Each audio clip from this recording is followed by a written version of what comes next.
ฟูลฟอร์มแจ่มเปิดบ้านถล่มทางฝั่งนกนางนวลไบตันไปด้วยสกอร์3-0ในศึกเอฟเอคัพรอบที่4พร้อมทะลุเข้าไปในรอบ16ทีมสุดท้ายโดยในเกมนี้ทางฝั่งอาร์เนอร์สล็อตมาในระบบ 4-2-3-1 เริ่มเต็มรักษาประตูก็เป็นทางฝั่งอลิซงเบเกอร์ส่วน4แบ็คโฟของพวกเขาแบ็คขวาใส่เคอร์ตินโจนเป็นแบ็คขวาจำเป็นส่วนแบ็คซ้ายเป็นมิลอดเคอร์เคสส่วน2เซนเตอร์แบ็คเป็นเวอร์จิลฟันได้จับคู่กับโคนาเต้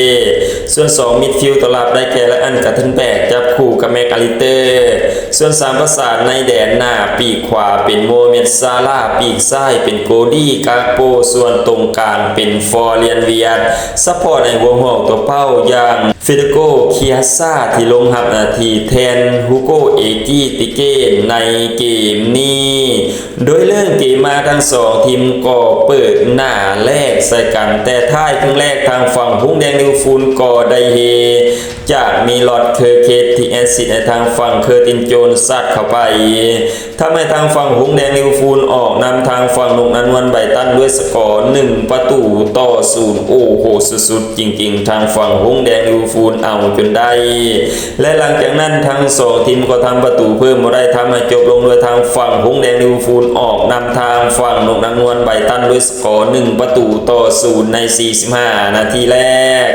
มาต่อในครึ่งหลังพอนาที56ทางฝั่งหุ้งแดงลิวฟูลก็ได้เฮอีกครั้งจากโมเมดซาลาปีกขวาตัวเก่งของทีมทีเอซิในทางฝั่งโดนามิกโซบอลไลซัดเข้าไปทำให้ทางฝั่งหุ้งแดงลิวฟูลหนีห่างนกนางนวลไบตันด้วยสกอร์2-0ในนาที56โอ้โหสุดๆจริงๆถัดมาในนาที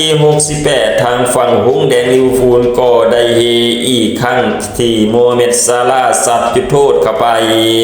ทำให้ทางฝั่งหุ้งแดงลิวฟูลหนีห่างนกนางนวลไบตันด้วยสกอร์3-0ในนาที68โอ้โหสุดๆจริงๆทางฝั่งหุ้งแดงลิวฟูลในเกมนี้ฟอร์มพวกเขาแจมเลยหลังจากที่พวกเขาหนีห่างด้วยสกอร์3-0เป็นที่เรียบร้อยพวกเขาครองเกมและปิดเกมไปในตัวท้ายที่สุดแล้วทั้ง2ทีมก็ทำประตูเพิ่มมาได้ทำให้จบลงด้วยทางฝั่งหุ้งแดงลิวฟูลที่เปิดบ้านเอาชนะทางฝั่งนกนางนวลไบตันไปด้วยสกอร์3-0ในศึกเอฟเอคัพรอบที่4ทางพร้อมทำให้ทางฝั่งหุ้งแดงลิวฟูลทะลุเข้าไปในรอบ16ทีมสุดท้ายโอ้โหสุดๆจริงๆทางฝั่งหุ้งแดงลิวฟูลในเกมนี้สถิติหลังเกมในเกมนี้ทางฝั่งเจ้าถิ่นอย่างหุ้งแดงลิวฟูลครองบอลไปเพียง